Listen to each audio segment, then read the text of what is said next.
أعوذ بالله من الشيطان الرجيم.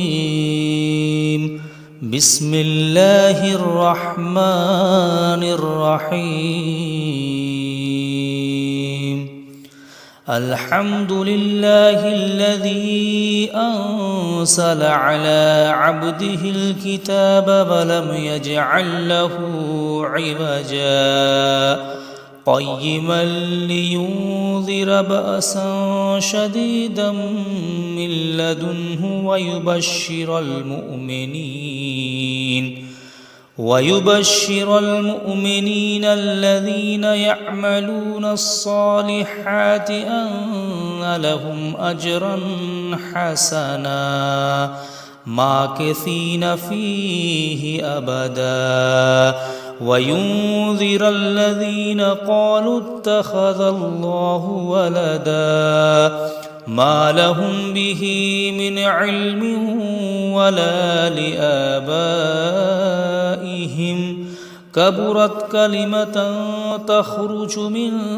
أفواههم إن يقولون إلا كذبا فلعلك باخع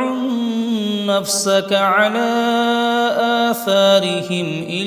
لم يؤمنوا بهذا الحديث أسفا إنا جعلنا ما على الأرض زينة لها لنبلوهم أيهم أحسن عملا وإنا لجاعلون ما عليها صعيدا جرزا أم حسبت أن أصحاب الكهف والرقيم كانوا من آياتنا عجبا إذ أوى الفتية إلى الكهف فقالوا ربنا آتنا من لدنك رحمة وهيئ لنا من أمرنا رشدا فضربنا على آذانهم في الكهف سنين عددا ثم بعثناهم لنعلم أي الحزبين أحصى لما لبثوا أمدا نحن نقص عليك نبأهم بالحق إنهم فتية آمنوا بربهم وزدناهم هدى وربطنا على قلوبهم إذ قاموا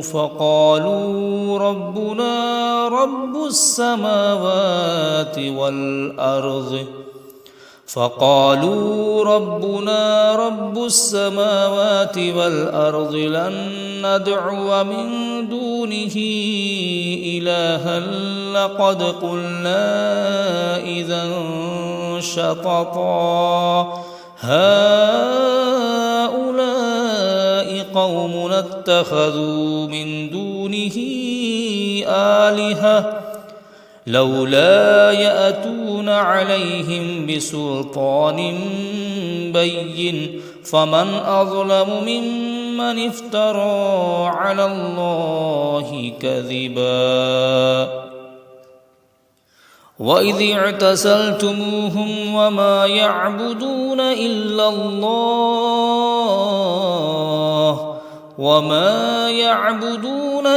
الله فأووا إلى الكهف ينشر لكم ربكم من رحمته ويهيئ لكم من أمركم مرفقا وترى الشمس إذا طلعت تزاور عن كهفهم ذات اليمين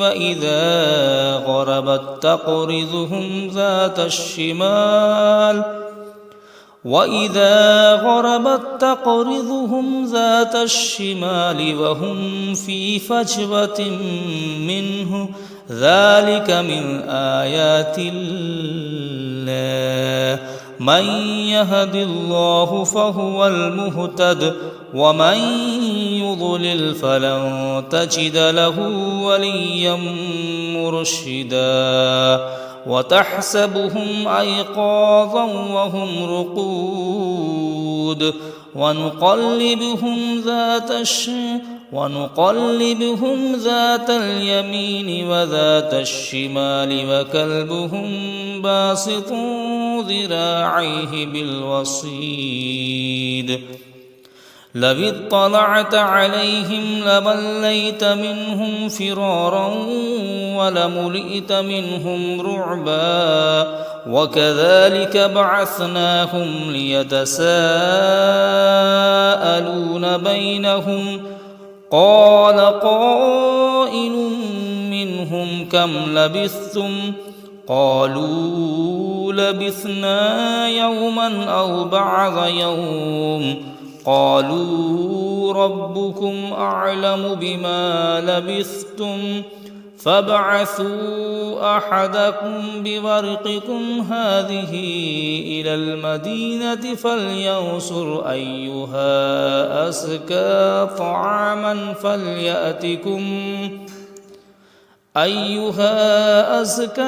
طعاما فليأتكم برزق منه وليتلطف ولا يشعرن بكم أحدا إنهم إن يظهروا عليكم يرجموكم ويعيدوكم في ملتهم ولن تفلحوا إذا أبدا وكذلك أعثرنا عليهم ليعلموا أن وعد الله حق وأن الساعة لا ريب فيها إذ يتنازعون بينهم أمرهم فقالوا بنوا عليهم بنيانا ربهم أعلم بهم قال الذين غلبوا على أمرهم لنتخذن عليهم مسجدا سيقولون ثلاثة رابعهم كلبهم ويقولون خمسة سادسهم كلبهم رجما بالغيب ويقولون سبعة وثامنهم كلبهم قل ربي أعلم بعدتهم ما يعلمهم إلا قليل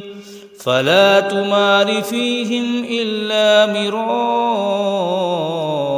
ظاهرا ولا تستفت فيهم منهم أحدا ولا تقولن لشيء إني فاعل ذلك غدا إلا أن يشاء الله واذكر ربك إذا نسيت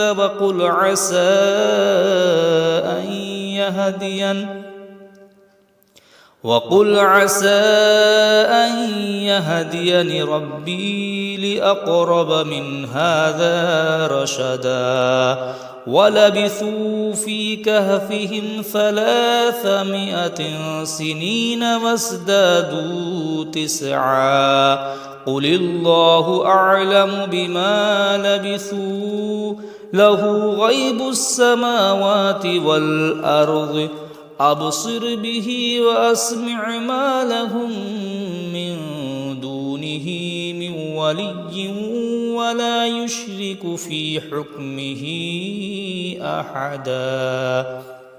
واتل ما أوحي إليك من كتاب ربك لا مبدل لكلماته ولن تجد من دونه ملتحدا واصبر نفسك مع الذين يدعون ربهم بالغداة والعشي يريدون وجهه ولا تعد عيناك عنهم تريد زينة الحياة الدنيا ولا تطع من أغفلنا قلبه عن ذكرنا اتبع هواه وكان أمره فرطا وقل الحق من ربكم فمن شاء فليؤمن ومن شاء فليكفر وقل الحق من ربكم فمن شاء فليؤمن ومن شاء فليكفر إنا أعتدنا للظالمين نارا أحاط بهم سرادقها وإن يستغيثوا يغاثوا بماء كالمهل يشوي الوجوه بئس الشراب وساءت مرتفقا إن الذين آمنوا وعملوا الصالحات إنا لا نضيع أجر من أحسن عملا أولئك لهم جنات عدن تجري من تحتهم الأنهار أولئك لهم جنات عدن تجري من تحتهم الأنهار يحلون فيها من أساور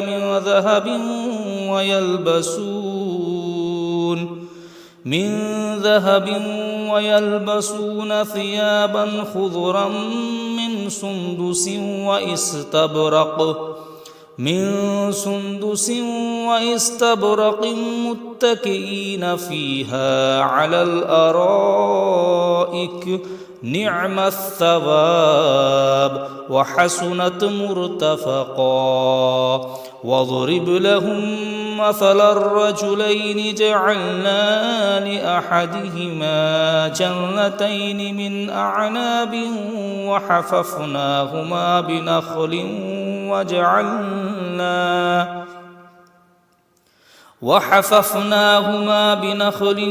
وجعلنا بينهما زرعا كلتا الجنتين آتت أكلها ولم تظلم منه شيئا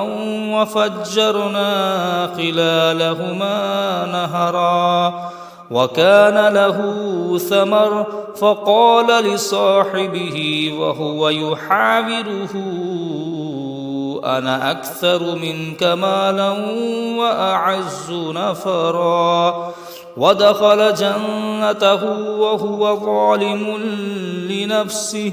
قال ما أظن أن تميد هذه أبدا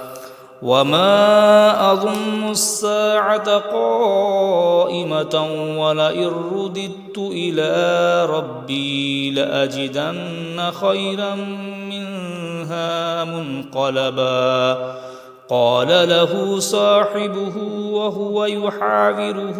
أكفرت بالذي خلقك من تراب ثم من نطفة ثم سواك رجلا لكن هو الله ربي ولا أشرك بربي أحدا ولولا إذ دخلت جنتك قلت ما شاء الله لا قوة إلا بالله إن ترني أنا أقل منك مالا وولدا فعسى ربي أن يؤتيني خيرا من جنتك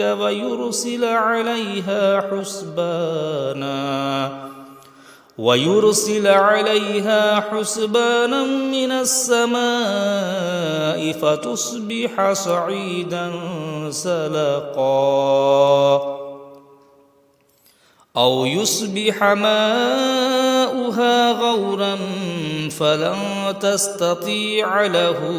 طلبا وأحيط بثمره فأصبح يقلب كفيه على ما أنفق فيها وهي خاوية على عروشها وهي خاوية على عروشها ويقول يا ليتني لم أشرك بربي أحدا ولم تكن له فئة ينصرونه من دون الله وما كان منتصرا هنالك الولاية لله الحق هو خير ثوابا وخير عقبا واضرب لهم مثل الحياة الدنيا كماء أنزل الله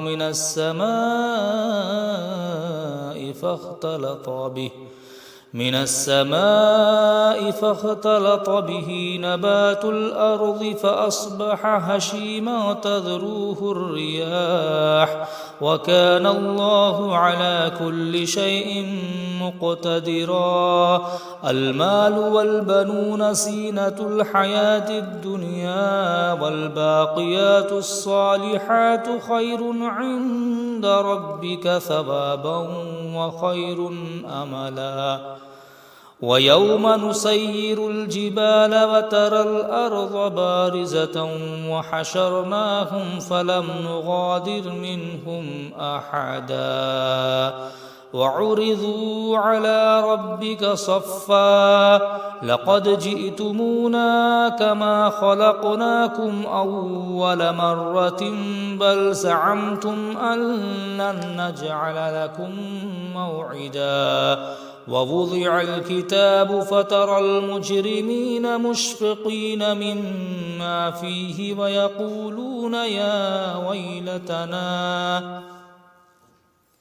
ويقولون يا ويلتنا ما لهذا الكتاب لا يغادر صغيرة ولا كبيرة إلا أحصاها ووجدوا ما عملوا حاضرا ولا يظلم ربك أحدا وإذ قلنا للملائكة اسجدوا لآدم فسجدوا إلا إبليس كان من الجن ففسق عن أمر ربه أفتتخذونه وذريته أولياء من دوني وهم لكم عدو بئس للظالمين بدلا ما أشهدتهم خلق السماوات والأرض ولا خلق أنفسهم وما كنت متخذ المضلين عضدا ويوم يقول نادوا شركائي الذين زعمتم فدعوهم فلم يستجيبوا لهم وجعلنا بينهم موبقا ورأى المجرمون النار فظنوا أنهم واقعوها ولم يجدوا عنها مصرفا ولقد صرفنا في هذا القرآن للناس من كل مثل وكان الإنسان أكثر شيء جدلا وما منع الناس أن يؤمنوا إذ جاءهم الهدى ويستغفروا ربهم إلا أن تأتيهم سنة الأولين أو يأتيهم العذاب قبلا وما نرسل المرسلين إلا مبشرين ومنذرين ويجادل الذين كفروا بالباطل ليدحضوا به الحق واتخذوا آياتي وما أنذروا هزوا ومن أظلم ممن ذكر بآيات ربه فأعرض عنها ونسي ما قدمت يداه إنا جعلنا على قلوبهم أكنة أن يفقهوه وفي آذانهم وقرا وإن تدعهم إلى الهدى فلن يهتدوا إذا أبدا وربك الغفور ذو الرحمة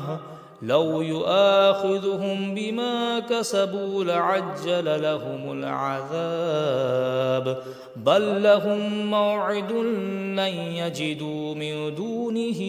موئلا وتلك القرى أهلكناهم لما ظلموا وجعلنا لمهلكهم موعدا وإذ قال موسى لفتاه لا أبرح حتى أبلغ مجمع البحرين أو أمضي حقبا فلما بلغا مجمع بينهما نسي حوتهما فاتخذ سبيله في البحر سربا فلما جاوزا قال لفتاه آتنا غداءنا لقد لقينا من سفرنا هذا نصبا قال أرأيت إذ أوينا إلى الصخرة فإني نسيت الحوت وما أنسانيه إلا الشيطان أن أذكره واتخذ سبيله في البحر عجبا قال ذلك ما كنا نبغي فارتد على آثارهما قصصا فوجدا عبدا من عبادنا آتيناه رحمة من عندنا وعلمناه من لدنا علما قال له موسى هل أتبعك على أن تعلمني مما علمت رشدا قال إنك لن تستطيع معي صبرا وكيف تصبر على ما لم تحط به خبرا قال ستجدني إن شاء الله صابرا ولا أعصي لك أمرا قال فإن اتبعتني فلا تسألني عن شيء حتى أحدث لك منه ذكرا فانطلقا حتى إذا ركبا في السفينة خرقها قال أخرقتها لتغرق أهلها لقد جئت شيئا إمرا قال ألم أقل إنك لن تستطيع معي صبرا قال لا تؤاخذني بما نسيت ولا ترهقني من أمري عسرا فانطلقا حتى إذا لقيا غلاما فقتله قال أقتلت نفسا زكية بغير نفس لقد جئت شيئا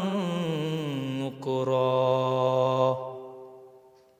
قال ألم أقل لك إنك لن تستطيع معي صبرا قال إن سألتك عن شيء بعدها فلا تصاحبني قد بلغت من لدني عذرا فانطلقا حتى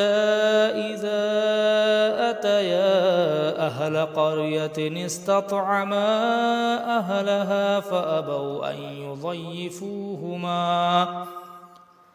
أهلها فأبوا أن يضيفوهما فوجدا فيها جدارا يريد أن ينقض فأقامه قال لو شئت لاتخذت عليه أجرا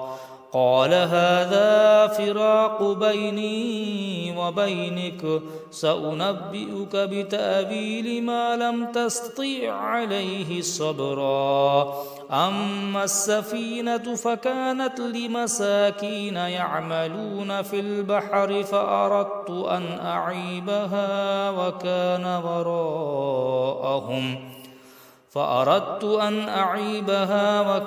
وراءهم ملك يأخذ كل سفينة غصبا وأما الغلام فكان أبواه مؤمنين فخشينا أن يرهقهما طغيانا وكفرا فأردنا أن يبدلهما ربهما خيرا منه زكاة وأقرب رحما وأما الجدار فكان لغلامين يتيمين في المدينة وكان تحته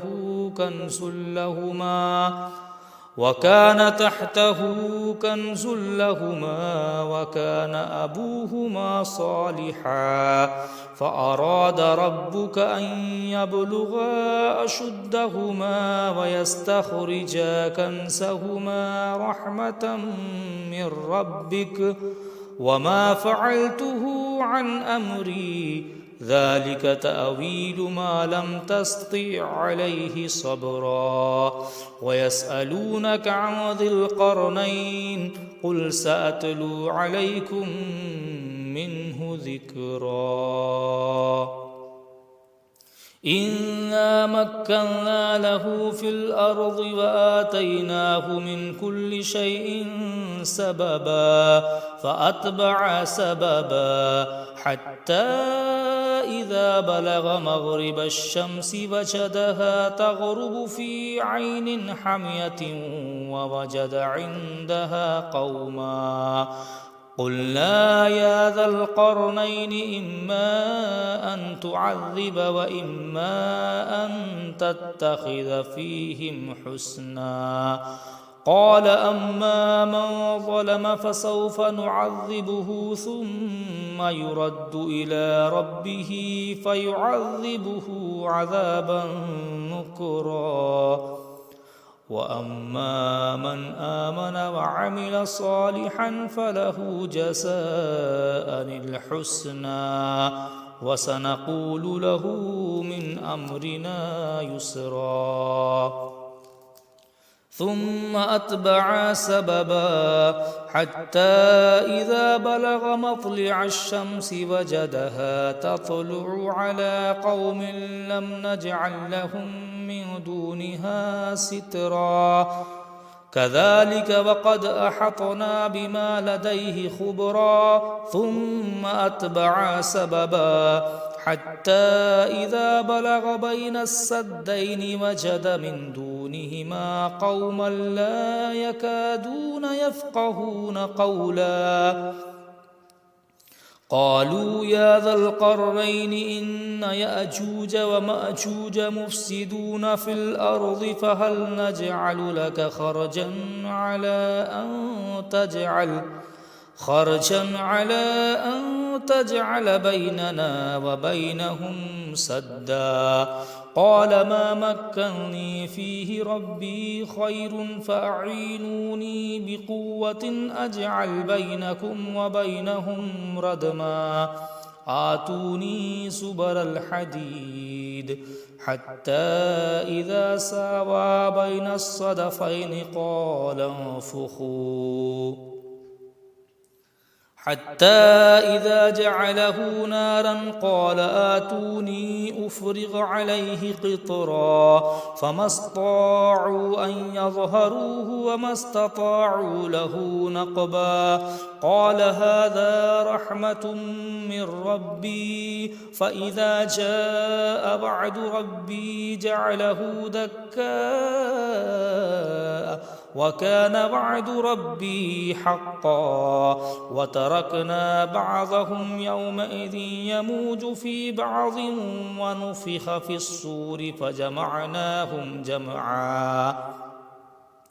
وعرضنا جهنم يومئذ للكافرين عرضا الذين كانت أعينهم في غطاء عن ذكري وكانوا لا يستطيعون سمعا أفحسب الذين كفروا أن يتخذوا عبادي من دوني أولياء إنا أعتدنا جهنم للكافرين نزلا قل هل ننبئكم بالأخسرين أعمالا الذين ضل سعيهم في الحياة الدنيا وهم يحسبون أنهم يحسنون صنعا أولئك الذين كفروا بآيات ربهم ولقائه فحبطت أعمالهم فلا نقيم لهم يوم القيامة وزنا ذلك جزاؤهم جهنم بما كفروا واتخذوا آياتي ورسلي هزوا إن الذين آمنوا وعملوا الصالحات كانت لهم جنات الفردوس نزلا خالدين فيها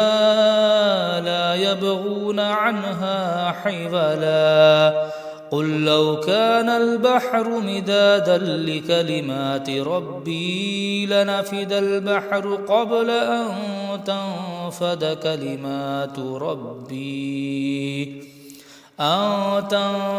كلمات ربي ولو جئنا بمثله مددا قل إنما أنا بشر مثلكم يوحى إلي أنما إلهكم إله واحد فمن كان يرجو لقاء ربه فليعمل عملا صالحا